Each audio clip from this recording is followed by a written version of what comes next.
너희에게 평강이 있을지어다. 아멘.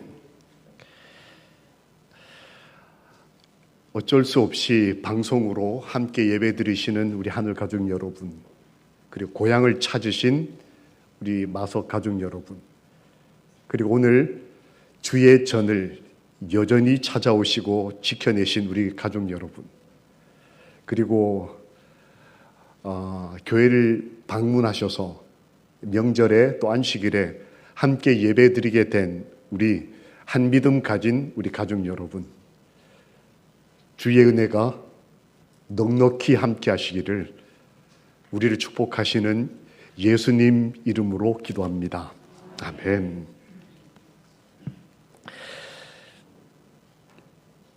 본향을 가기 위해서 이스라엘 백성이 애굽에서 떠났습니다. 얼마간 지나고 난 다음에 그들이 정말 어려운 고비를 넘기게 됩니다.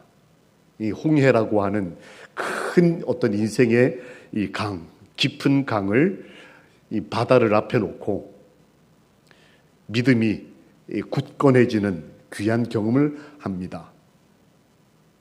그런데 홍해를 건너자마자 이 애굽의 강력한 군대의 생명의 위협으로부터 탈출하자마자 시간이 지나면서 그들에게 현실적인 문제가 생겼습니다. 가장 큰 문제는 식수가 떨어졌다는 거예요. 아시는 대로 가나안에서 출발해서 애굽에서 출발해서 가나안까지 가는 그 여정에 그들이 몸에다 이렇게 들고 준비해서 갈 수 있는 식수는 양이 제한됐습니다. 그게 바다를 건너면서 다 떨어졌습니다. 사람이 생존하는데 가장 중요한 문제가 물입니다. 물.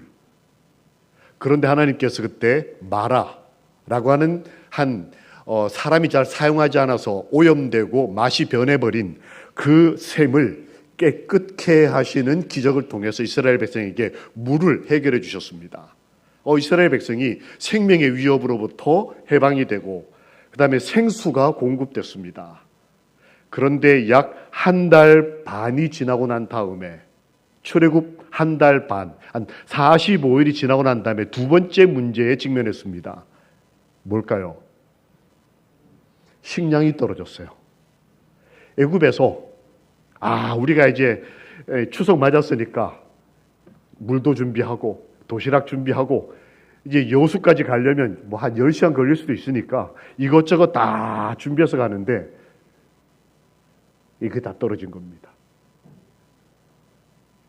70년대와 80년대의 명절을 가는 그 옛날 그 뉴스를 제가 얼마 전에 유튜브에서 봤습니다. 요즘도 차 막히며 가지만 그때는 아예 가다가 차가 서 있고 옆에서 밥 해 먹고 그 다음에 차는 너무 느리니까 애들하고 엄마는 애들 손잡고 걸어서 이렇게 고향 쪽을 걸어가는 그 영상을 보면서 맞아, 어릴 때 저랬어 라는 게 생각이 났어요. 이스라엘 백성이 본향을 가기 위해서 출발하는 것까지는 좋았는데 먹을 게 떨어졌습니다. 어떻게 하면 좋을까요? 추석 아주 좋은 날입니다. 오늘 선물도 많이 받고 오늘 못 받으신 분 계십니까? 저처럼? 저는 제가 쟤를 뽑을지 누가 알았겠습니까? 근데 실망하지 마시기를 지난주에 가정별로 이미 하나님께서 모아 주셨어요. 김 한 박스씩 다 저희 교회 식당에 150개가 이렇게 쌓여 있는 걸 보면서 이야, 참 하나님 좋으신 분이다. 그런데 이스라엘 백성은 어떻게 하면 좋을까요? 광야에서 먹을 건 떨어지고 물은 해결이 됐는데 애굽으로부터 탈출까지는 했는데 먹을 게 없다. 이때 이스라엘 백성이 불평을 합니다.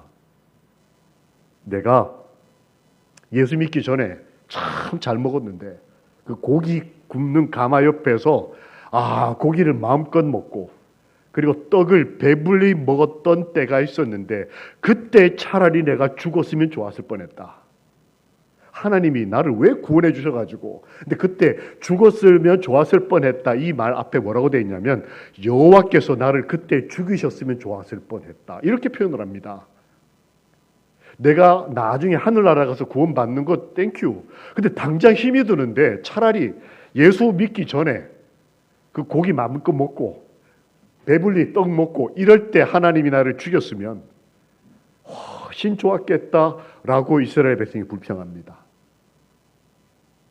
우리 아버지 하나님의 마음이 어떠셨을까요? 자식들이 부모한테 당신이 나 죽였으면 더 좋았겠다. 안 낳았으면 좋았겠다. 이 추석 때 너무 힘들다. 혹시 그런 분 계십니까? 출애굽기 14장이 홍해로부터 구원받은 기록이라면 15장이 모세가 하나님께 감사의 노래를 부르고 마라, 즉 생수를 해결받는 기록이 출애굽기 15장에 기록되어 있고, 지금 제가 말씀드린 이 먹거리 문제, 이 배고픈 문제가 출애굽기 16장에 기록되어 있습니다. 하나님 추석이라는데요, 저는 자식들도 안 찾아오고 집에 먹을 것도 없고 뭐 사과 한 상자 어디 누가 선물해 주는 사람도 없고, 목사님 저는 참 외롭습니다.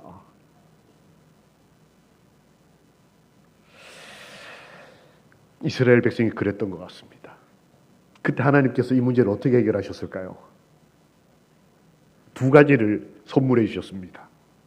첫 번째는 저녁에 메추라기 떼가 쫙 날라와서 앉으면서 이스라엘 백성이 뭘 먹을 수 있도록 이거 치킨 먹을 수 있도록, 양념치킨, 간장치킨, 뭐 튀김 여러 개로 해 먹을 수 있도록 메추라기가 쫙 내렸습니다.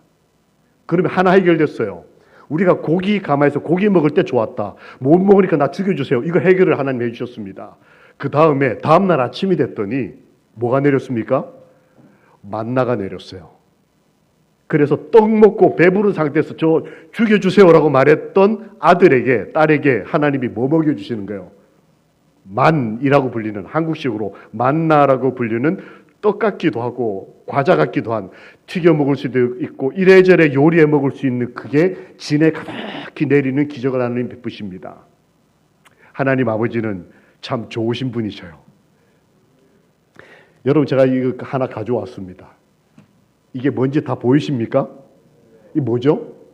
옥수수입니다. 이거 삶은 옥수수. 이 참 맛있는 겁니다.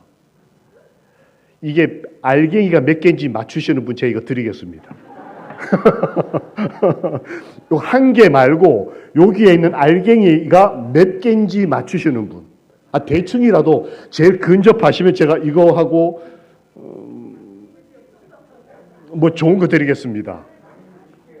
예? 180개, 300개. 야, 오늘 안경부터 분위기가 왜 이렇죠? 뭘 뽑고 맞추고 뭐. 제가 이거 오늘 센 옥수수예요. 아침에. 야, 목사가 설교 준비하다가 말고 옥수수를 조금 차이가 있을 수 있습니다. 왜냐하면 한 줄에 몇 개인 걸 세고 그 다음에 몇 줄인가를 셌어요. 조금 차이가 있을 수 있는데 이게 140개에서 150개 사이입니다. 어제 저녁 오늘 교회를 와주신 우리 선생님, 이거와 더불어 조금 이따 예배 마쳐 선물 드리겠습니다. 180개 제일 비슷하게 맞추셨어요. 제가 왜 이걸 들었을까요? 여러분, 옥수수 심을 때 알갱이 몇 개 심는지 아십니까? 3개. 예, 제가 연수원 가서 배웠습니다. 하나만 심어도 나요. 한 대에서 작은 거 다 따주고 큰 거 1개 내지는 2개 정도만 남기고 이렇게 가지치기를 해주면, 요거 알갱이 하나 혹은 2개, 3개를 심으면 나는데 하나만 심어도 몇 배. 제가 그래서 연수원이 되면, 가을이 이만쯤 되면 연수원이 5,000평 옥수수를 심거든요. 그 일이 어마어마하게 많아요. 제일 행복하면서도 힘들 때가 언제냐면 옥수수 추수하는 날. 다 까가지고 이걸 삶아서 냉동을 합니다. 그때 목사님들이 6명이 계셔요. 6명 목사님들이 갑자기 이게 몇 개인 줄 아냐? 누가 질문을 했어요. 아무도 아는 사람이 없는 거예요. 신학 박사가 둘이나 있는데 옥수수 알갱이가 몇 개인지 아무도 모르고 그래서 그러고는 저희들이 하던 거 멈추고 세기 시작했습니다. 하나씩, 두씩, 셋씩, 넷씩 다 해가지고 했더니 140개에서 160개 정도씩이 열려요. 제가 새삼스럽게 하나님은 참 좋으시다. 하나 심었는데 와. 여러분, 제가 사과를 반 쪼개서 가지고 왔습니다. 반을 쪼개고 안에 보시면 요게 있습니다. 제가 지금 뭘 들었을까요? 사과씨. 여러분, 이 사과씨 하나 무게가 얼마쯤 될까요? 이게 비교가 되겠습니까? 근데 제가 어린 시절에 사과밭이 많은 곳에서 이 농사 짓는 분들이 많은 교회를 다닌 기억이 있어요. 그때 사과나무 하나에 사과가 얼마나 많이 달리는지를 봤습니다. 몇 년이 걸리긴 하지만 씨 하나가 심겨지면 이때쯤 되면 이런 게 수십 개, 수백 개가 열리는 거예요. 근데 여러분, 이 씨, 여기 제가 지금 여기 손끝에 이렇게 들고 있는 이 씨를 살리는 게 뭘까요? 성경에 보면 씨를 싹이 나게 하는 것이 이슬이다라는 표현이 나옵니다. 오늘의 설교 제목, 하나님의 백로. 목사님, 백로가 뭐죠? 날아다니는 신세를 통칭하는 백로 말고, 그게 한글 뜻에 백로란 뜻이 있고 두 번째 또 백로란 뜻이 있습니다. 바로 엊그제 목요일 우리 한국의 24절기 가운데 15번째의 절기가 뭐냐면 백로라고 하는 절기예요. 이게 한자로 뭐냐면 하얀 이슬. 지난 일주일 동안 우리는 이슬이 내리는 은혜를 기뻐하는 절기를 지냈어요. 오늘이 추석입니다. 이게 기쁜 날은 맞아요. 그런데 추석이 있기 전에, 즉 추석이라는 열매가 맺힌 것을 기뻐하는 날이 있기 전에 어떤 날이 있냐면 백로, 즉 사과 씨, 옥수수 씨를 발아하게 만드는, 그 생명이 터쳐나오게 만드는 이슬이 있다는 거예요. 목사님, 철국하고 이슬이 무슨 상관이 있습니까? 여러분, 성경 출애굽기 16장을 함께 펴시고 우리 이 주의 전을 이 추석날 오셨으니까 함께 펴시고 16장 13절, 14절을 읽겠습니다. 같이 읽겠습니다. 13절부터 시작. 저녁에는 메추라기가 와서 진에 덮이고 아침에는 이슬이 진 주위에 있더니 그 이슬이 마른 후에 광야 지면에 작고 둥글며 서리같이 가는 것이 있는지라. 이게 나중에 사람들이 이름 붙이기를 만나다 이렇게 이름을 붙입니다. 그러니까 메추라기와 만나 사이에 뭐가 있었던 거예요? 이슬이 내렸어요.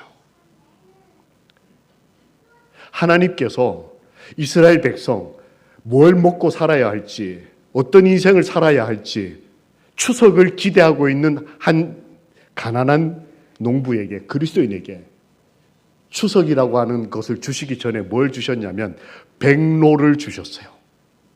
이슬. 그 이슬이 진 사면에 자자히 내렸을 때 그 이슬로 인해서 씨가 생명을 발화하고 그게 잎이 되고 나무가 되고 사과가 맺히는 것입니다. 하나님의 사람들은 홍수 때문에 겁을 먹었던 사람들이에요. 노아 홍수, 사람들에게 있어서 이 물이 많다고 하는 게 굉장히 두려움의 한 문제였을 거고, 바로 이스라엘 백성은 바로 직전에 바다 앞에서 죽을 뻔했습니다. 하나님께서 홍수의 논란, 우리 지난주에 태풍 지나가면서 홍수와 태풍과 이 바다 앞에 생명의 위협 가운데 기겁을 한 하나님의 사람들에게 뭘 내리셨냐면 이슬을 내리셨어요. 알게 모르게 조용히 내리는, 사실은 맺히는 그 이슬이 내리고 난 다음에 여러분 새벽에 이슬 봤던 기억들 나십니까? 그 이슬에 빛이 비칠 때 정말 아름다워요. 꼭 살고 싶고 참 영롱하고, 그래 내가 아침을 맞았고 이 이슬이 빛나는 것처럼 내 인생에도 하늘의 빛이 비칠 때 나도 이렇게 맑고 순결하게 살고 싶다는 그런 생명에 대한 어떤 기운이 이렇게 막 들어오는 그런 새벽의 이슬, 그걸 하나님이 이스라엘 백성에게 내려주셨어요. 빛 때문에 놀란, 홍수 때문에 죽을 뻔한, 바다 앞에서 하나님 밖에 붙들 자가 없었던 이 이스라엘 백성들이 배고프다 그러니까, 떡 좀 먹고 싶다고 하니까 하나님이 이슬을 내려서 이게 뭐지 했는데 이슬이 마르면서 나타난 게 만나였어요. 그 만나를 먹으면서 이스라엘 백성이 40년 동안 살아갑니다. 그래서 이스라엘 백성에게는 이슬 그 자체가 뭘 의미했냐면, 노아 홍수 전에 맺혔던 이슬이 전 세계의 생명력을 유지했던 것처럼 그들이 이슬을 보면서 하나님이 여전히 나를 사랑하시는구나. 어떤 사람에게는 폭풍 같은 하나님의 모습으로 나타나지만 어떤 마음 여린 사람에게는 그저 떡 조금 먹고 싶은 사람, 저 노예 생활이었지만 그 고기 가마에서 고기 한 점 먹었던 것이 그립고 배가 고프고 내 자식들이 배고파하는 걸 보면서 하나님 저 배고파요. 저는 괜찮은데 우리 아이들이 배를 고파하는 게 너무 아파요. 그런 이스라엘 백성들의 마음을 하나님이 아시고 이슬을 이렇게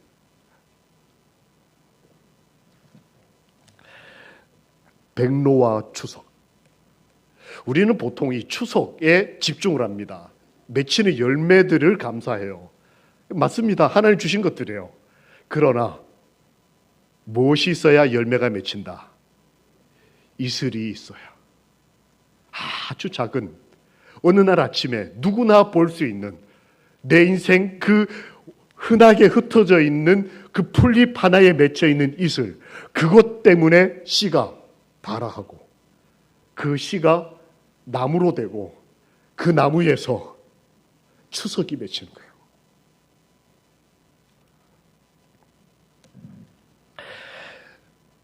이스라엘 백성이 그 이슬을 볼 때 매일 아침마다 얼마나 마음이 좋았을까요? 하나님 참 좋으신 분이다. 무엇을 먹을까? 무엇을 마실까? 무엇을 입을까? 염려하지 말라. 너희 하늘 아버지께서 이 모든 것이 너희에게 있어야 될 줄을 아시느니라. 무엇을 먹어야 할지, 무엇을 마셔야 할지 이스라엘 백성이 추석 앞에 그렇게 있을 때에 하나님이 백로를 주셨어요. 이슬을 내리면서 그래 너희들 이 추석을 맞아 사과 하나, 옥수수 하나 먹으면서 꼭 기억해라. 이것도 하나님이 주셨지만 이것을 키우기 위해서 하나님께서 이슬을 내리사 그 작은 생명 하나가 싹을 틔우도록.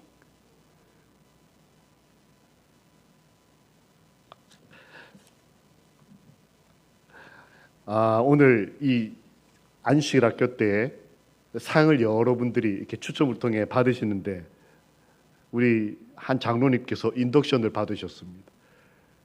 그 인덕션 딱 이름이 나오니까 여러분들이 와, 그죠? 가스레인지에서 인덕션으로 가고 싶어하는 우리 어머니들, 아내들이 많지 않습니까? 장로님 저거 받으시면 야 좋아하시겠다. 근데 장로님이 자기 자리로 돌아 안 가시고 이렇게 돌아서 이쪽으로 오시고 저는 아내 대신 집사님 갖다 드리는 줄 알았어요. 근데 그거를 받자마자 이 교회를 찾아오신 한 다른 분에게 선물하는 모습을 보고 제가 뒤에서 가만히 보고 있으면서 마음으로 박수를 쳤습니다. 그러면서 이분 저분이 선물을 양보하기 시작하셨습니다. 그래서 저도 양보할 수밖에 없었습니다.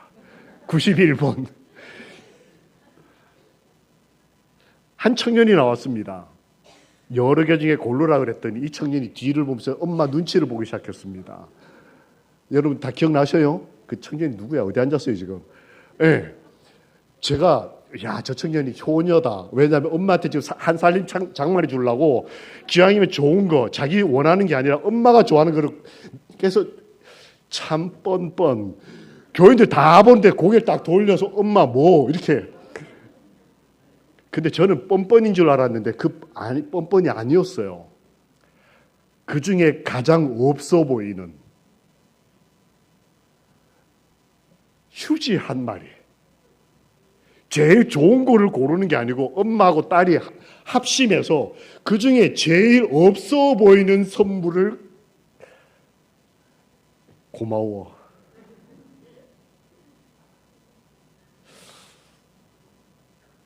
이런 추석을 저희가 함께 나눌 수 있는 것은 우리가 하나님을 사랑하기 때문입니다. 하나님이 저희들에게 그렇게 이슬을 내리셨어요. 불평하는 사람, 넌 이슬 없음. 불평 안 하고 잘 이렇게 믿음 지키는 친구, 홍수 같은 비, 이렇게 하지 않으시고, 고기 좀 먹고 싶고, 치킨 좀 시켜 먹고 싶고, 남들은 어제 저녁 설교 들어보니까 목사님은 누구한테 송편도 얻어 드셨다는데 우리 집에는 떡도 하나 안 갖다 주고, 그런 분에게까지 하나님은 똑같이 이슬을 내리셨어요. 이스라엘 백성이 생각할 때 그게 얼마나 고맙고 감사했을까요? 그거 가지고 장사할 수는 없었을 겁니다. 다 똑같이 받으니까. 그거 가지고 이틀을 유지할 수 없었습니다. 그들은 그걸 먹으면서 배웠던 게 딱 한 가지 있었어요. 십계명을 듣기도 전에 그들은 이슬 같은 만나를 먹으면서 안식일을 배웠어요. 오늘 같이 하나님이 이슬을 내리고 일곱째 되는 날을 기다리면서 여섯째 날은 몇 배로? 2배로. 그래서 이스라엘 백성은 홍해를 건너자마자 출애굽한 지 한 달 반 만에 십계명을 듣기도 전에, 십자가가 뭔지도 알기 전에 하나님이 한없이 주시는, 그러나 요란하지 않으신, 잔잔하게 베푸시는 그 이슬 같은 만나에서 뭘 배우냐면 안식함을 배워요. 그래서 출애굽기 16장 30절 우리 같이 읽겠습니다. 이 만나를 이스라엘 백성이 경험하고 난 다음에 16장 30절에 이렇게 기록되어 있습니다. 함께 읽겠습니다. 시작. 그러므로 백성이 일곱째 날에 안식하니라. 쉬었어요. 마실 물, 먹을 것을 하나님이 다 해결하시고 난 다음에 그들이 맞이한 그 추석 안식일, 오늘 하나님이 주신 것들 하나 가지고 하나님 고맙습니다. 안식을 했다는 거예요. 그 광야에서.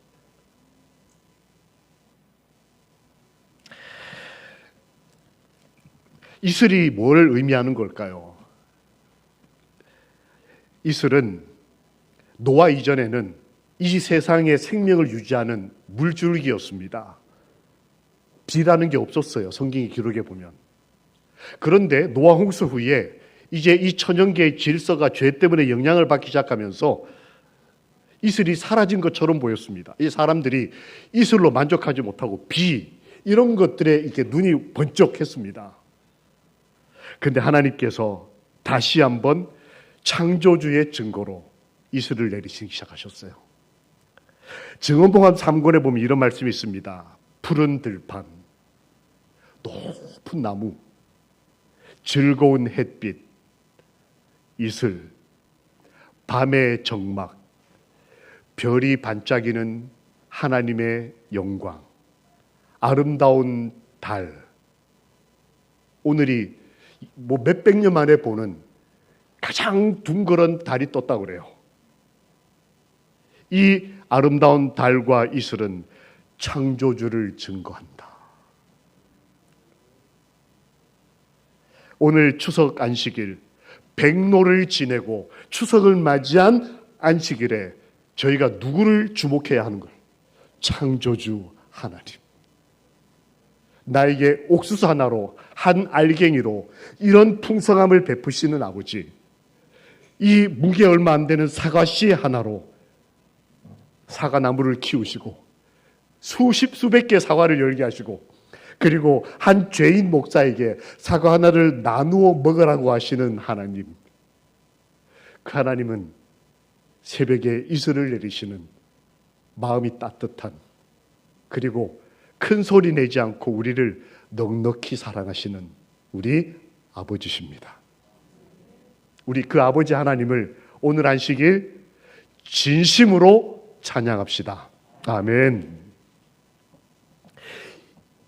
감사할 줄 모르는 이 세상에 보내신 하나님의 사랑과 오래 참으심의 증거가 있으리다. 저는 이 표현이 이 영감의 글에 있다는 것이 너무 감사했어요. 이 밟히면 금방 없어질, 해가 뜨면 사라질 이 이슬이 뭘 의미하느냐? 감사할 줄 모르는 이 세상에 하나님이 오래 참으시고 우리를 한없이 사랑하신다는 그 증거가 뭐냐? 백로다. 아침 이슬이다.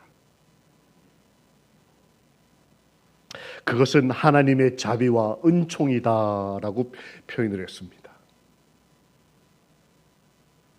여러분이 이슬이 맺히려면 우리가 과학적으로 한 단어를 우리가 오늘 배워야 합니다. 이슬점이라는 게 있어요.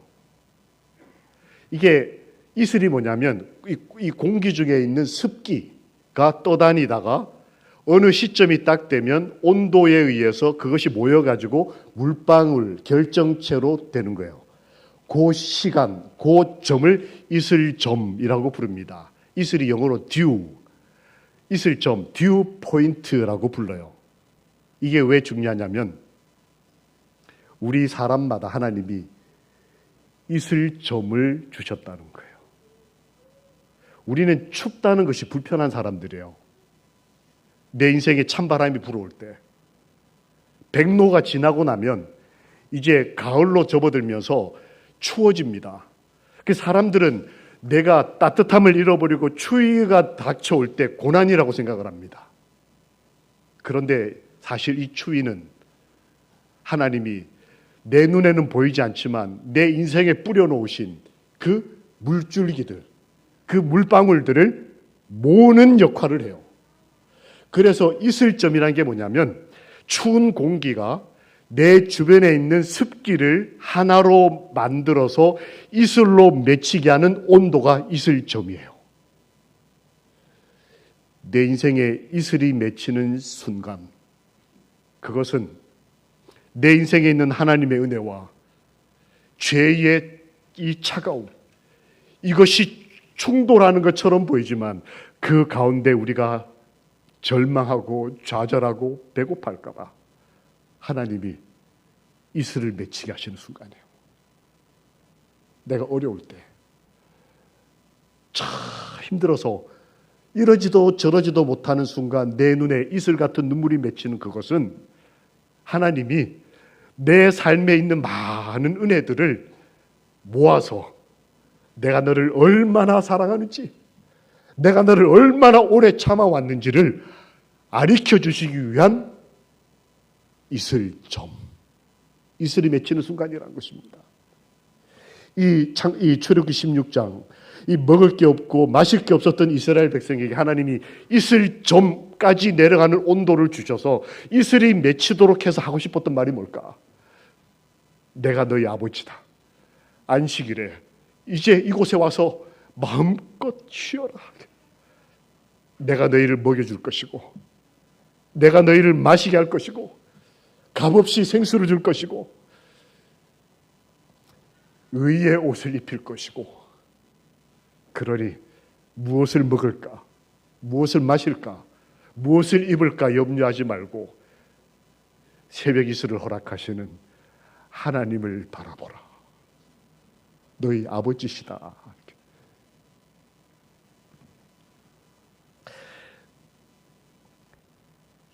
하나님의 영의 축복, 영감의 글에 보면 이 이슬을 성령 하나님의 은혜다라고 표현을 했습니다. 여러분, 우리 인생의 주변에 하나님이 새벽마다 맺혀두시는 그 한 방울 두 방울의 영롱한 이슬들을 찾아보십시오.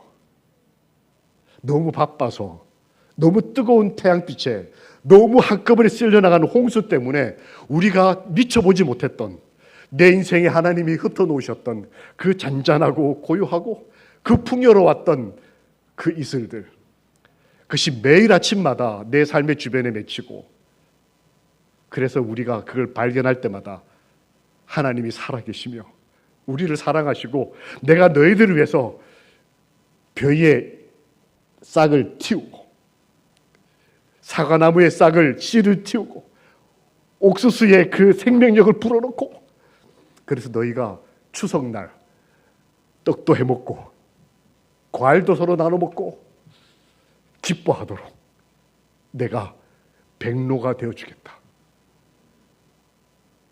추석이 이 음력으로 8월 15일, 양력은 종종 바뀌니까요. 8월 15일에 이틀 전이 백로입니다.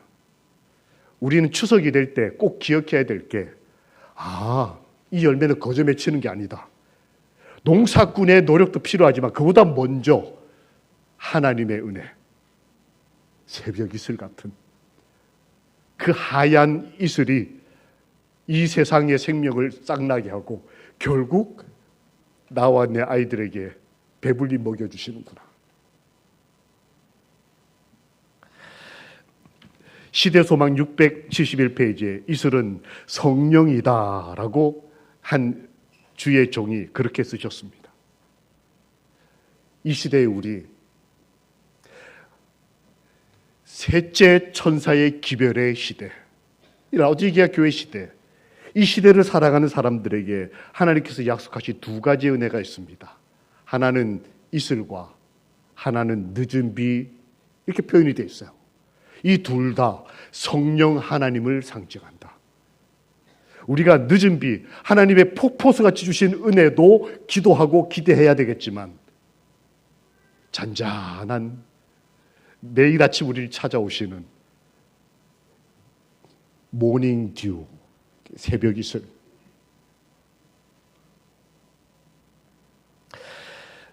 우리 주님께서 누구든지 나에게 오라고 말씀하셨습니다. 내가 값없이 생수를 주겠다 하셨는데 어떤 사람이 말합니다. 저는 갈 수가 없습니다. 그렇죠? 어떤 분이 그럴 수 있습니다. 너무 삶이 힘들고 내 이 뿌리 터전을 벗어날 수 없는 인간의 한계를 가진 사람이 있을 수 있어요. 그저 들풀 같은, 그저 어떤 죄인은, 어떤 가치 있는 백향목은 베어져서라도 성전의 기둥으로 쓰이지만, 저 같은 잡풀, 들풀 같은 인생은 하나님이 오라고 해도 갈 수가 없는 존재가 있을 수 있어요. 하나님이 그런 자들에게 오라, 내가 생수를 주겠다 했는데 오지 못하는 자들에게는 하나님이 이슬을 내리사 그 들풀들에게도, 그 잡초 하나에게도 살아갈 수 있도록 은혜를 부어주시는 거예요. 반성을 쳐서 생수가 콸콸 폭포수처럼 흘러나오게도 하시는 아버지시지만, 그런 믿음이 없고 그저 들풀같이 저 구석에 피어있는 주목받지 못하는 한 잡초에게도 이슬이 맺히게 하시고 살아갈 수 있도록 하시고 은혜를 주시는 우리 아버지, 참 좋으신 하나님이십니다. 이 추석 안식일에 그렇게 폭포수처럼 주시는 은혜와 더불어 새벽 이슬처럼 우리 삶에 잔잔히 이렇게 젖어오시는 그 하나님의 은혜까지 우리 모두를 만족해 해 주시기를, 감사하도록 은혜 베풀어 주시기를 새벽 이슬 같은 우리 주님 예수 그리스도의 이름으로 축원합니다. 아멘. 내가 그들의 반역을 고치고 기쁘게 그들을 사랑하리니, 하나님께서 호세아서에 말씀하셨어요.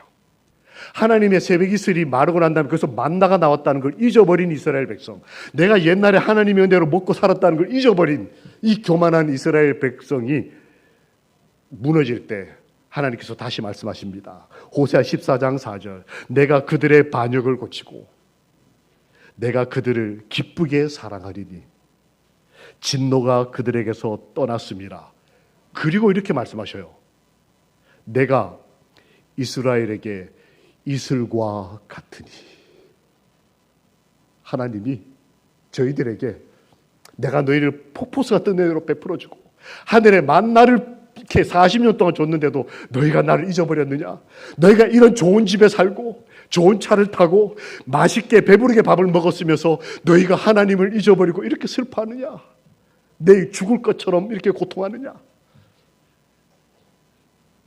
내가 너희의 그 고통을 고치고 너희를 기쁘게 사랑하리니 진노가 너희에게서 떠났습니다. 그리고 말씀하시기를 내가 너희에게 이슬과 같다. 참 이 표현이, 내가 너희에게 이슬과 같으리니 너희가 백합화 같이 피겠고, 들풀이 아니고 내가 이슬로 너희의 인생에 다가오면 너희는 늙은 할미꽃이 아니고 백합화 같이 필 것이다. 그리고 너희는 잡목이 아니라 그 시딤의 그 아카시아 꽃 나무가 아니라 레바논 백향목 같이 뿌리가 박힐 것이라. 그리고 14장 8절, 호세아 14장 8절에 그때 이렇게 썼습니다. 너희가 하나님으로 말미암아 열매를 얻으리라. 내가 너희에게 이슬과 같으니 너희가 백합화같이 꽃이 피고 너희가 백향목같이 나무가 돼서 시냇가에 심기운 나무가 시절을 쫓아 과실을 맺는 것처럼 될 것이고, 그래서 결국에 너희가 이슬 같은 나 하나님 때문에 열매를 얻을 것이다.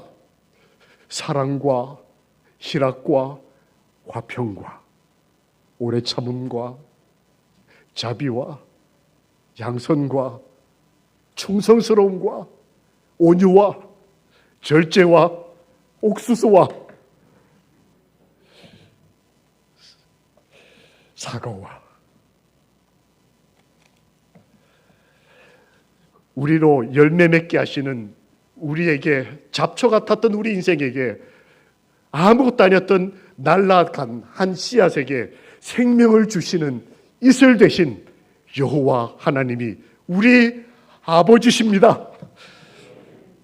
우리가 열매를 맺도록, 이 추석에 행복할 수 있도록, 놀라지 않게 아침마다 잠잠히 저희를 찾아오시고 사랑하시는 우리 아버지,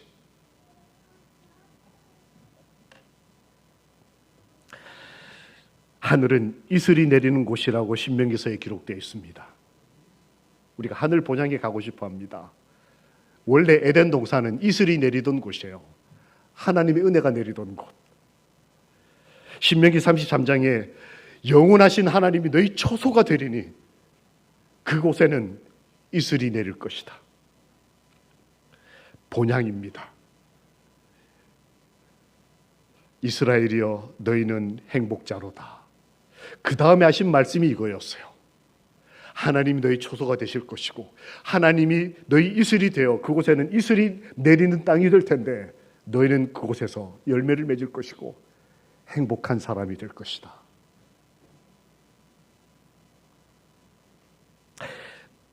예배를 드릴 때 다 이런 찬양을 할 때에 한 분이 자기의 딸을 어깨 위에 들어 올려서 한복 입고 예쁘게 차려입고 온 딸을 어깨 위에 올려놓고 하나님께 찬양하는 모습을 제가 위에서 이렇게 지켜보면서 마음에 참 기뻤습니다.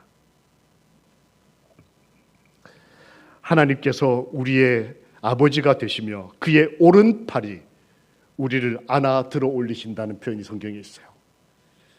한 아버지가 자기 딸을 팔로 들어 올려 하나님 앞에 한복 입은 자기 딸을 이렇게 예배 드릴 수 있도록 하나님이 우리를 그렇게 들어 올려 주신다.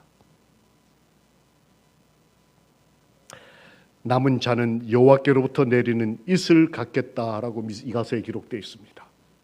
우리도 하나님의 은혜를 받고 살았으므로 오늘 또 우리에게 주어진 이 결실의 계절, 우리도 누군가에게 이슬처럼, 남은 자손은 이슬 같은 사람들이다. 즉 하나님을 닮은 사람들이다. 남이 알 듯 모를 듯 사랑을 베풀고 매일매일 사랑을 베풀고, 나는 사라져 없어지지만 내가 남은 그곳에 그 사람이 배불리 먹을 수 있는 무언가를 남기는 이슬. 그렇게 우리를 사랑하셨던 아버지를 닮은 남은 자손은 여호와께로부터 내리는 이슬 같을 것이다. 우리 이 대지를 적시고 세상이 어떠하다 할지라도 잡초 하나에서 위대한 나무의 씨앗까지 생명을 움트게 만드는, 발화시키는, 그래서 우리에게 이토록 아름다운 놀라운 감사를 주시는 그 아버지처럼 저희도 이 세상을 영롱하고 찬란한 한 방울 이슬 같은 인생을 신실하고 감사하게 살아갑시다. 우리 주님께서 우리에게 생명을 주시고 본향을 향해 이 인생을 걸어나가는 우리 모든 삶에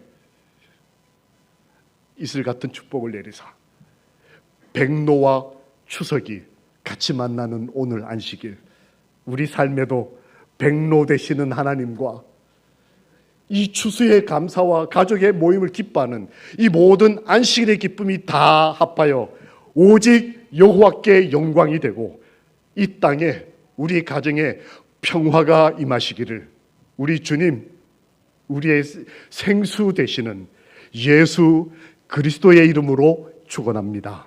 아멘. 다 함께 일어나